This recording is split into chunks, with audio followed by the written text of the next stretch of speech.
My name is Sarah. I've been married to Daniel for 5 years.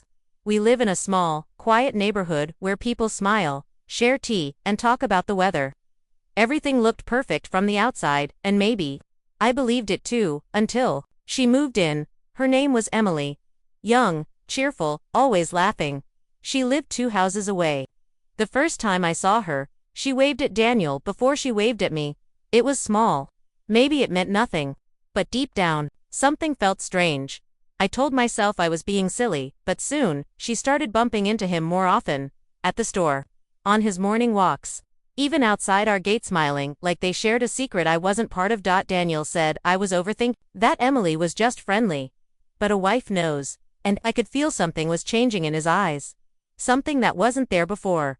One evening, I was setting the table for dinner when the doorbell rang. It was Emily holding a homemade pie, and smiling like we were best friends. Thought I'd bring something sweet for my sweet neighbors, she said, laughing. Daniel smiled back, a little too quickly. That's so kind of you.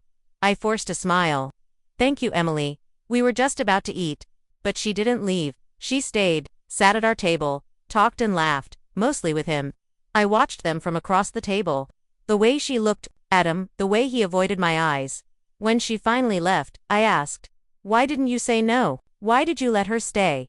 Daniel looked tired. She was just being nice. Why are you making this a thing? I wanted to believe him. I really did. But at night, he didn't hold my hand like he used to. And in my heart, I knew love doesn't vanish in a moment.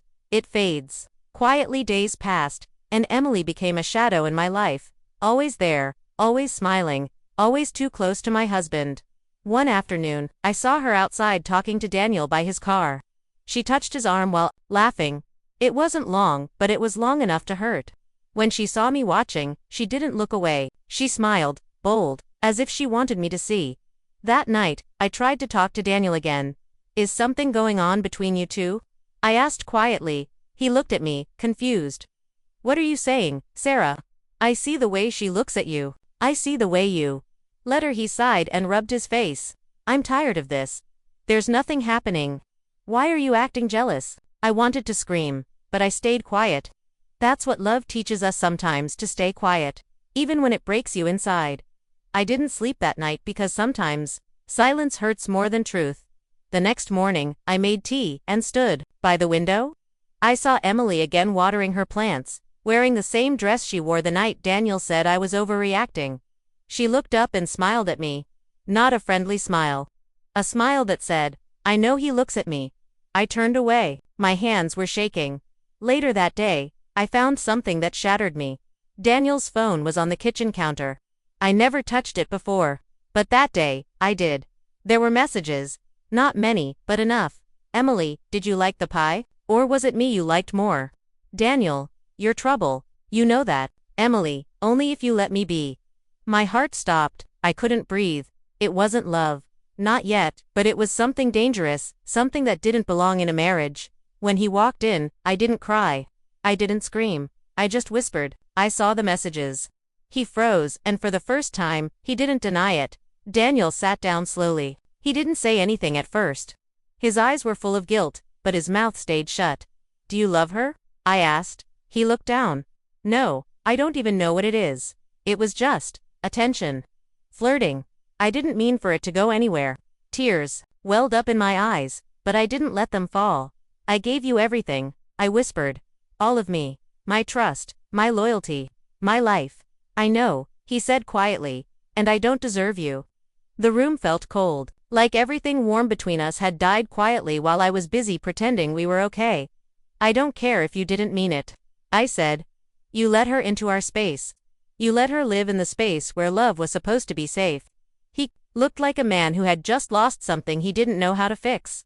But I was already gone. Even though I was still standing there, I didn't leave that night. I stayed.